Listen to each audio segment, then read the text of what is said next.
My name's Nathan Coley. I'm an artist based in Glasgow, and I run a studio here in the Whisky Bund.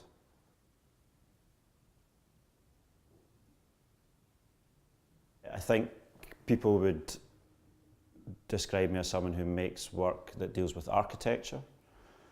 I'm interested in public space, ideas of religion and communities. My work manifests itself as being both text works, sculptures, photography, film. And I think essentially I think of myself as someone who makes objects. So Lamp of Sacrifice takes its start from the Edinburgh Yellow Pages of 2004, and within that, listed under places of worship, there are 286 listings. And so that list of buildings that occupy the cityscape of Edinburgh have been remade, have been rebuilt using cardboard. So the existing churches, mosques and synagogues and preaching halls are taken from the real world, and I'm abstracting the form that the manifestation of faith takes. Due to installing them and displaying them in a cityscape and in a layout which is not the way that the real world is, we look again at them. So the audience come in and see these cardboard objects, and I think initially there's a look of recognition.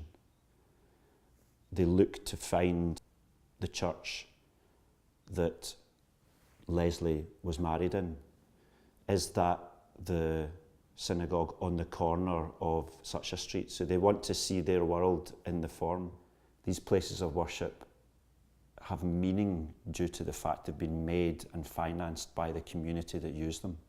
Whether it's a fancy building with a spire or a porta cabin in an industrial estate is not the thing that interests me. The thing that interests me is that they manifest communities and people.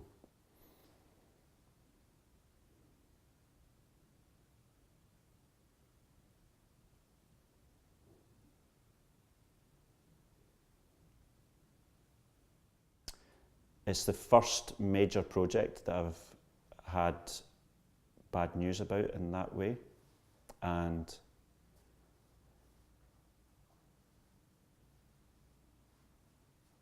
I think at first I thought, what a shame that it's gone.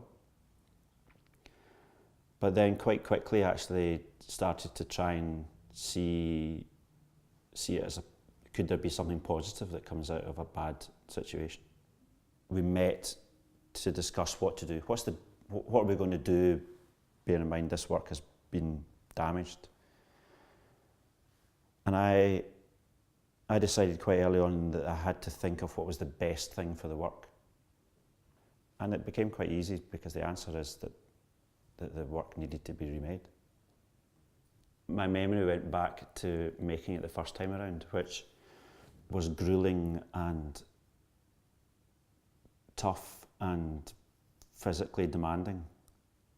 And I guess there was a bit of me thought to myself that I was crazy to do it again. I think going back to visit a work that's 12 years old is conceptually and emotionally quite something. We had to decide, are we going to go back to the original photographs and make again from the research, or are we going to copy the object that was made? Some of the existing buildings are still churches. Some have fallen out of use, perhaps. Some have maybe even been made into luxury flats. So is it the same work that we're making, or is it different? The interesting thing, I think, is that the making of the cardboard models the first time around was with no intention other than making manifest the idea. So the original was the making from the world, and the second, the restoration, is the making from the first one. So I like the idea that it's ever so slightly moving away from its origin. If we think about the essence of the work, which is about the remaking of something which already exists, maybe it's not a bad idea to remake it. Maybe we should just think of it as being a continuation of the project. I'm not the person I was 12 years ago, and I'm not the artist I was.